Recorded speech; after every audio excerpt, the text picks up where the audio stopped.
컴퓨터 게임, 운동, 악기 연주는 모두 몸을 움직여 어떤 동작을 정확히 수행해야 합니다. 이런 종류의 일을 연습해서 익히는 것을 운동학습이라고 하는데요. 운동학습에는 뇌의 여러 부분이 복잡하게 관여합니다. 그래서 뇌의 어느 부분이 주로 개입하느냐에 따라서 최소한 두 가지 서로 다른 원리가 작용하는데요. 이 원리를 알면 게임, 운동, 연주 실력을 빨리 늘릴 수 있습니다.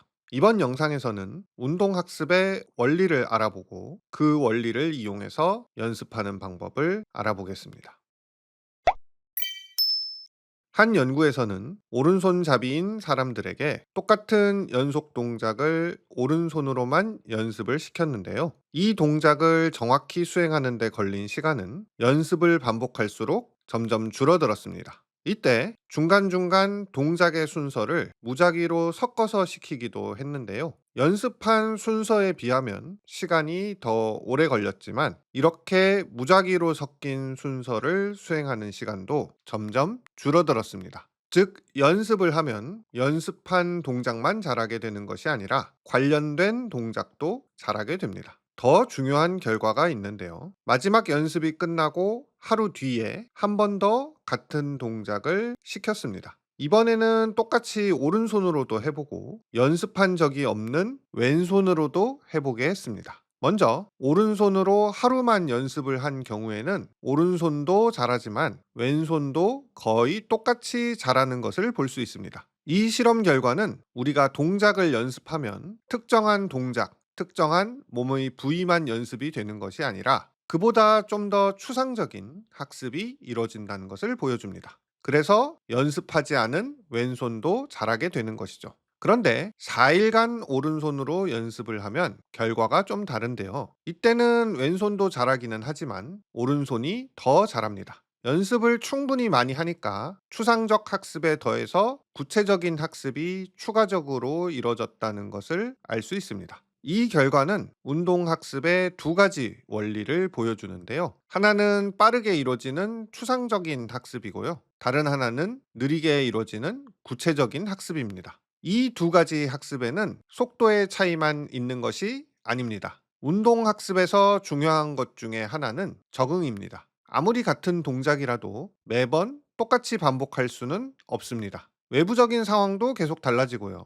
근육의 상태나 피로도도 매번 달라지기 때문에 상황에 맞춰 학습한 동작을 조정할 수 있어야 합니다. 한 연구에서는 사람들에게 다트 던지기를 시켰는데요. 그래프에서 세로축은 목표에서 벗어난 정도를 나타냅니다. 0 근처에 있는 것은 목표에 잘 던졌다는 뜻입니다. 그러다가 13번째부터 사람들에게 특수한 안경을 씌웁니다. 이 안경 안에는 빛을 굴절시키는 프리즘이 들어있어서 시야가 왜곡됩니다. 그래서 정면을 보고 있는 것 같아도 실제로는 안경 안에서 빛이 꺾여서 다른 곳을 보게 됩니다. 이 안경을 쓰고 다트를 던지면 목표를 보고 던져도 다트가 목표에서 크게 벗어나는데요. 그래도 사람들은 금방 적응을 합니다. 시야가 왜곡돼서 빗나가니까 일부러 반대 방향으로 던지기 때문입니다. 그래서 바로 다시 정확히 맞춥니다. 이것이 빠르게 이루어지는 추상적인 학습의 특징입니다. 생각을 하고 의도적으로 조정을 할 수 있다는 것이죠. 이번에는 반대 방향으로 점점 빗나가게 됩니다.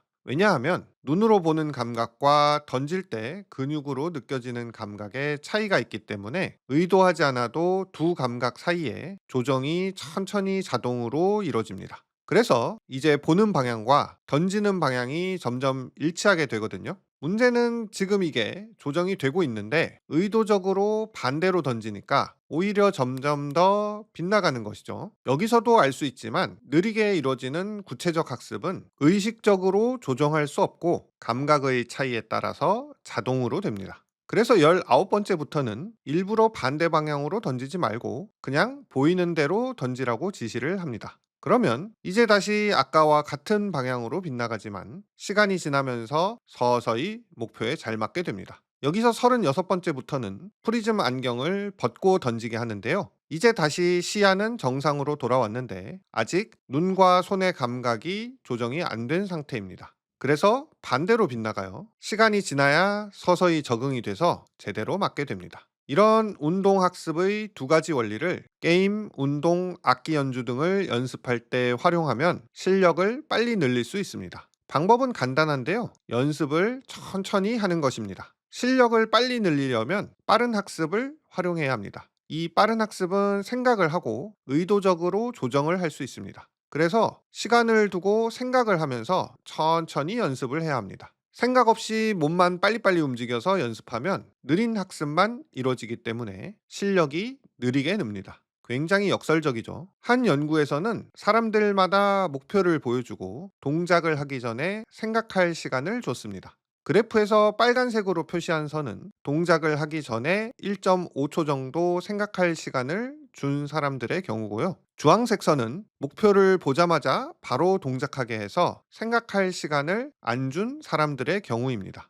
일반적으로 할 때는 큰 차이가 없는데요. 여기 첫 번째 점선부터 앞서 연구처럼 감각을 왜곡시켰습니다. 그래서 왜곡을 보정하려면 동작이 여기로 바뀌어야 했는데요. 빨간색 선으로 표시한 생각할 시간을 준 사람들은 생각을 해서 움직이니까 빨리 적응을 합니다. 그런데 주황색 선으로 표시한 생각할 시간을 주지 않은 사람들은 적응이 훨씬 느립니다. 이 사람들은 느린 학습밖에 못하기 때문에 그렇습니다. 그리고 두 번째 점선부터는 갑자기 감각의 왜곡을 없앴습니다. 빨간색 선, 생각할 시간을 준 사람들은 여기서도 금방 원래대로 돌아갑니다. 주황색 선, 생각할 시간을 주지 않은 사람들은 왜곡된 감각에 자동으로 조정된 상태이기 때문에 원래 감각으로 돌아가는데도 시간이 좀 걸립니다. 그런데 여기서 이런 의문이 들 수 있습니다. 연습할 때는 시간을 충분히 두고 생각을 하면서 동작을 할 수 있어도 실전에서는 그렇지 못할 수 있습니다. 실시간으로 돌아가는 게임이나 스포츠도 그렇고요. 악기 연주도 박자에 맞춰서 해야 하니까 일일이 생각할 시간이 별로 없습니다. 그러면 생각을 해서 움직이는 연습을 하는 것이 실전에서 불리한 것이 아닐까요? 아닙니다. 그렇기 때문에라도 연습을 할 때 생각을 해야 합니다. 왜냐하면 생각도 자꾸 반복하면 생각하는 속도 자체가 빨라지기 때문입니다. 구구단을 자꾸 외우다 보면 처음에는 느려도 나중에는 반사적으로 대답할 수 있잖아요. 마찬가지입니다. 그런 결과를 보여주는 연구가 있습니다. 이 연구에서는 모든 사람에게 생각할 시간을 0.9초씩 주고 연습을 시켰습니다. 이때 동작까지 남은 시간을 똑딱 똑딱 하고 소리로 알려주는데요. 가끔씩 똑딱 똑에서 목표를 확 바꿉니다. 그리고 딱 하면 바로 동작을 하게 합니다. 그러면 어떻게 되느냐? 여기서도 보면 처음에는 상관이 없고요. 여기서부터는 감각을 왜곡시킵니다. 그러면 파란 선이 똑딱 똑딱 하고 생각할 시간이 충분히 있을 때인데요. 이때는 빨리 적응을 하죠. 빨간 선은 같은 사람들에게 생각할 시간을 거의 안 준 경우인데요. 이때는 적응이 더 느립니다. 여기서 초록선은 시간 상관없이 생각하지 말고 그냥 해보라고 한 건데요. 빨간 선과 거의 차이가 없습니다. 즉, 생각을 해서 동작을 하는 연습을 하면 시간을 줬을 때는 잘해도 생각할 시간을 안 주면 잘 못한다는 것을 보여줍니다. 그런데 이런 연습을 정상적인 감각과 왜곡된 감각, 그리고 반대 방향으로 왜곡된 감각을 번갈아 가면서 계속 합니다. 그리고 하루가 지나면요. 이제는 생각할 시간을 많이 준 파란 선하고요. 갑자기 목표를 바꿔서 생각할 시간을 안 준 빨간 선하고 거의 차이가 없게 됩니다. 그런데 정말로 아무 생각 없이 한 초록선은 아직 하루 전하고 별 차이가 없거든요. 그러니까 시간을 안 줘도 적응을 빨리 하게 되었는데 이것이 느린 학습으로 따라잡은 것이 아니라요. 짧은 시간으로도 충분히 생각할 수 있게 생각 자체가 빨라진 것입니다. 운동학습의 이런 원리를 활용해서 게임, 운동, 악기 연주를 연습할 때 천천히 생각을 하면서 연습을 한번 해보시기 바랍니다. 이번 영상의 내용이 도움이 되셨다면 구독, 좋아요, 알림 설정 부탁드립니다. 저는 또 다른 영상으로 돌아오도록 하겠습니다. 오늘은 여기까지.